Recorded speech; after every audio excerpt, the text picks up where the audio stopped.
नमस्कार दोस्तों, आज की इस वीडियो में मैं आपको दिखाने वाला हूँ मैंगो ग्राफ्टिंग का एक बहुत ही सिंपल, लो कॉस्ट और इफ़ेक्टिव तरीका जो आप घर पर बिना किसी स्पेशल इक्विपमेंट के कर सकते हो।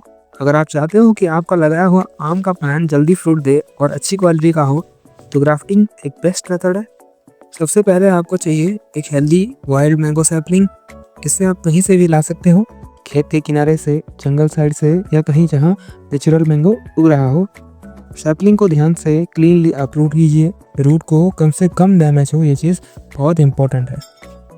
अब एक छोटा सा प्लास्टिक कंटेनर लीजिए, इसमें डालिए थोड़ी सी नॉर्मल मिट्टी, ड्राइड लीव्स और थोड़ा सा सैंड।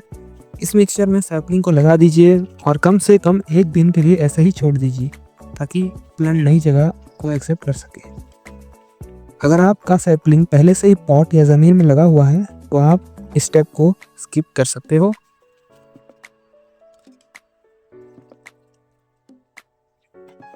अब आता है ग्राफ्टिंग का सबसे इम्पोर्टेंट पार्ट, सियोन। सियोन मतलब एक हेल्दी और लिविंग शूट जो नया ग्रोथ दे सके। आपको 6 से 7 इंच का सियोन कट कर लेना है। सियोन चूज़ करते टाइम एक चीज़ चेक कीजिए, उसका टिप।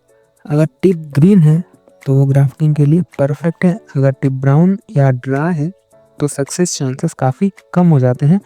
मैं यहाँ यूज़ कर रहा हूँ केसर मैंगो वैरायटी, क्योंकि ये टेस्ट में स्वीट होती है और ग्राफ्टिंग के लिए काफ़ी रिलायबल मानी जाती है। इस पूरे प्रोसेस के लिए कोई महंगे टूल्स नहीं चाहिए, बस आपको चाहिए एक sharp razor blade, grafting tape या प्लास्टिक फॉयल। अगर ग्राफ्टिंग टेप नहीं है तो कोई प्रॉब्लम नहीं, नॉर्मल प्लास्टिक की पन्नी को पतली स्ट्रिप्स में काट कर और ऊपर से वाइट प्लास्टिक लगाकर भी काम हो जाता है।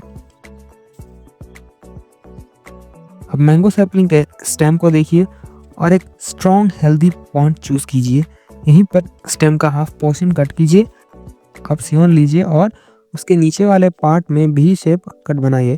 ध्यान दें कि कट बिल्कुल क्लीन हो और ट्राई करें कि एक ही बार में सियोन कट हो जाए ताकि सियोन और सैपलिंग एक दूसरे में परफेक्टली फिट हो जाए और जॉइंट के बीच में कोई गैप ना रहे। उसके बाद स्टेम के नीचे में एक क्लीन वर्टिकल कट बनाइए। कट स्मूथ होना चाहिए।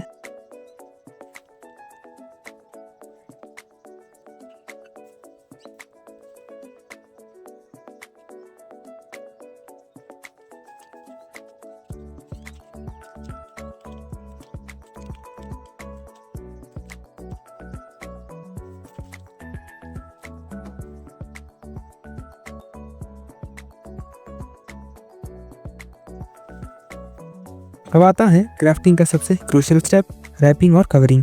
सबसे पहले जब सियोन और रूट स्टॉक प्रॉपरली फिट हो जाएं तो आपको सिर्फ ग्राफ्टेड जॉइंट पर टाइटली रैप करनी है।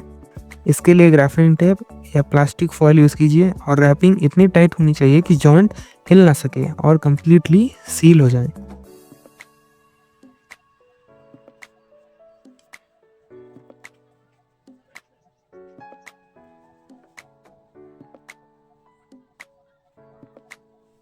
और सेकंड और बहुत इंपॉर्टेंट पार्ट, इस स्टेज पर आपको पूरे ग्राफ्टेड सियोन को ग्राफ्टेड जॉइंट के साथ कवर करना है। अगर आपके पास प्रॉपर ग्राफ्टिंग कवर है तो वो बेस्ट ऑप्शन है, लेकिन नहीं है तो जैसे मैं कर रहा हूँ आप अगरबत्ती का पैकेट भी यूज़ कर सकते हो।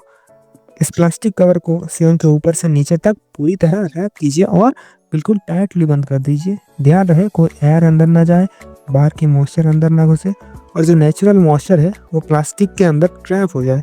ये ट्रैप मॉइस्चर सियोन को ड्राई होने से बचाता है और ग्राफ्टिंग के सक्सेस चांसेस काफ़ी बढ़ा देता है। सिंपल शब्दों में ये प्लास्टिक कवर एक मिनी ग्रीन हाउस का काम करता है। लास्ट में ग्राफ्टेड सैपलिंग को डायरेक्ट सनलाइट से दूर एक शेडेड एरिया में रखिए, लगभग 2 से 3 हफ्तों के लिए। इस पीरियड में प्लांट को डिस्टर्ब ना करें। धीरे धीरे आप देखेंगे कि नए लीव्स स्प्राउट होने लगेंगे, जो सक्सेसफुल ग्राफ्टिंग का साइन होता है। सक्सेसफुल मैंगो ग्राफ्टिंग के लिए याद रखिए, हमेशा अच्छी और स्वीट वैरायटी का सियोन चूज़ करें। रूट स्टॉक कम से कम 3-4 महीने पुराना और स्ट्रांग हो, और सबसे इम्पोर्टेंट रैपिंग और कवरिंग में कोई भी गैप नहीं होना चाहिए। अगर आपको ये फ्री और low cost mango grafting method पसंद आया हो तो वीडियो को लाइक कीजिए और ऐसे ही होम गार्डनिंग और प्लांट केयर वीडियो के लिए चैनल को सब्सक्राइब करना मत भूलिए। मिलते हैं नेक्स्ट वीडियो में, तब तक के लिए happy gardening, happy harvesting. Thank you.